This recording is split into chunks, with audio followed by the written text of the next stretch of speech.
away from Kaduna State to the nation's capital, where the Ministers of Education have met with the leadership of the Academic Staff Union of Universities to deliberate on ways to avert a proposed strike by the union.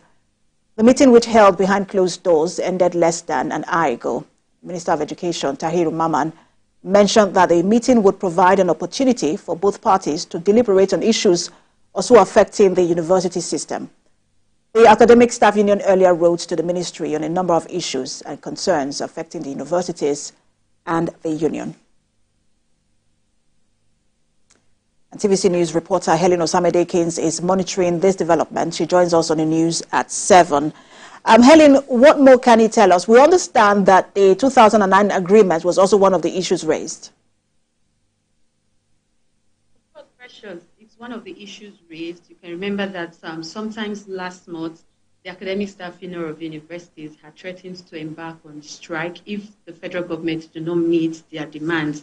And before now, they kept bringing up their demands. It's been there. And then today, they had the opportunity to meet with the representative of the president, which is the Ministers of Education. And then these issues were brought before the ministers again. So at the end of their meetings, they've informed us that they've been able to reach a reasonable agreement, and that the meeting is going to be a continuous meeting, because this will be the first official meeting that the federal government will be having with ASUU since the inception of this new administration. And for ASUU, is a right step in the right direction. And then they are hoping that with this meeting today and with some headway they've been able to reach, that they're going to at least, maybe the strike will not hold, but they've promised to go back to their members and relate with them what they have been able to arrive at today. Like the minister said, this is just the beginning of the meeting.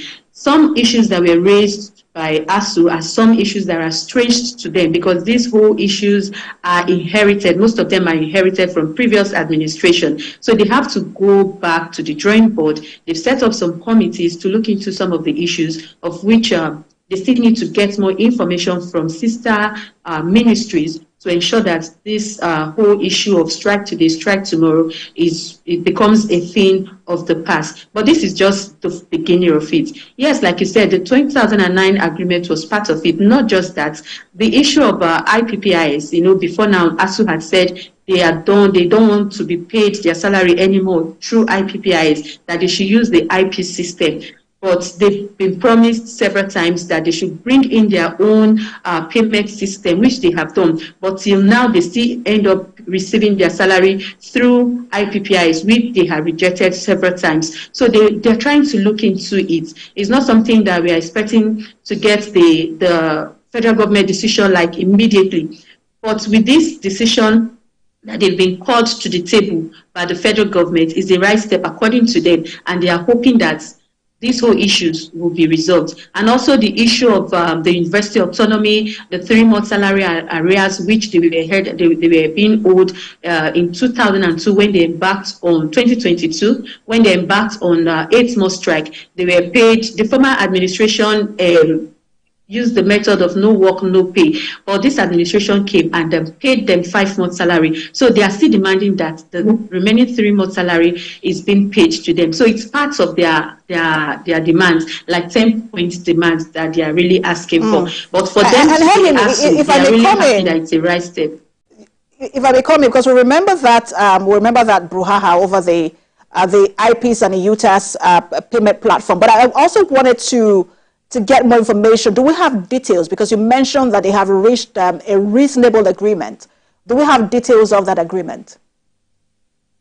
No, it was not disclosed, Precious. They kept telling us they have started a process which they believe will continue. But for now, they cannot take the decision of either they are still going to embark on a strike until they hear from their members. So there was no concrete decision given to us. I think for now, They still want to keep it very low.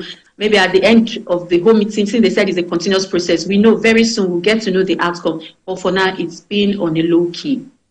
Thank you so much, Helen. I know you will stay on that development for us. You have said it's a continued process. Our correspondent, our reporter rather, Helen Osamide-Ekins, live for us there in the nation's capital.